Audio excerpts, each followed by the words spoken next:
With FirstCoast.tv. I'm with Andrew Greene of the Peacherine Ragtime Society Orchestra. Okay, and why that name for that orchestra? Well, it's the tradition that a lot of ragtime music ensembles will take their name from a piece of classic ragtime, so something by Scott Joplin or one of his contemporaries. And in 1901, Scott Joplin wrote a piece of music called the Peacherine Rag. Oh. And so we take the name of Peacherine, which is not a peach and a nectarine, it's just this name that he created.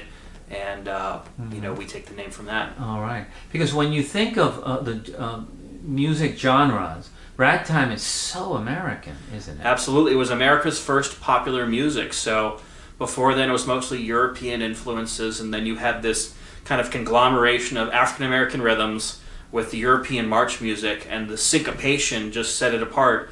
And it evolved, was America's music, then became jazz, and then it morphed into every kind of music we know today. So, you know, big band swing, anything from pop music, country, rock and roll, they all have their roots in ragtime. Yeah. And so, how many musicians in this band that we're going to hear? It's 12 musicians plus our singer. What it is known as, it's the American Theater Orchestra.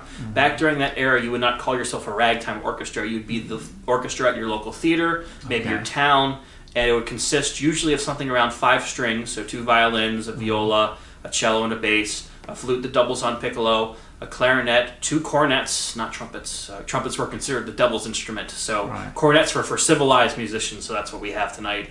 Slide trombone, a drummer who has every sort of percussion gizmo imaginable, and then a conductor who would lead the ensemble. Right. When you think of ragtime, you usually think of Scott Joplin, but what other composers are you guys going to work on today? Well, we feature a lot of the well-known names, so we have musical selections by Irving Berlin, George M. Cohan, and then forgotten composers as well, so people might not know the name Mel B. Kaufman, but they can go see a Looney Tunes cartoon in the 1940s and 50s, and the cat song is known as Meow, and that's actually one of the first pieces we'll be playing in the program. And then we have, of course, great trombone features, the first blues number, Memphis Blues, made popular by W.C. Handy, and other musical selections. It'll be a really fun time. All right. Because tonight, other than playing music for the audience, and the place is filling up right now, Emma always brings such great stuff here to St. Augustine.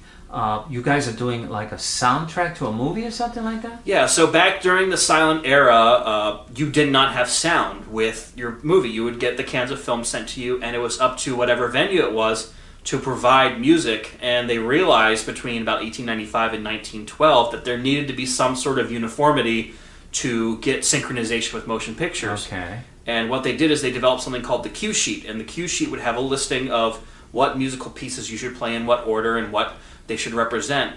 And we have an archive of over 1,000 musical cues that are written specifically for sound film accompaniment. So we've grabbed those along with the film. The film is Harold Lloyd and Never Weaken from 1921. Oh, wow. And so we'll be playing the live musical score as you would have heard it back in 1921 with live sound effects accentuating everything that Harold's doing. And it's a lot of fun. We always get the biggest kick out of this film. and just movie shows where you have an audience who's not only enjoying the music but then also enjoying the comedy, the thrills. They're laughing, they're crying in terror, you know, oohing and awing at the girl. It's the virtual reality of that time. Exactly, yeah. So this will be great. I thank you very much, my friend. Yeah, thank you very much. And I hope, you know, this concert, I think it's just going to be awesome. I think it will be. Thank you so much. All right.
Old Parson Brown dancing round like a clown, and your mama, who is past 83, shouting out full of pep, watch your step, watch your step. One-legged Joe danced around on his toe, threw away his crutch and hollered, let her go. Oh honey, hail, hail, the gang's all here for an Alabama Jew.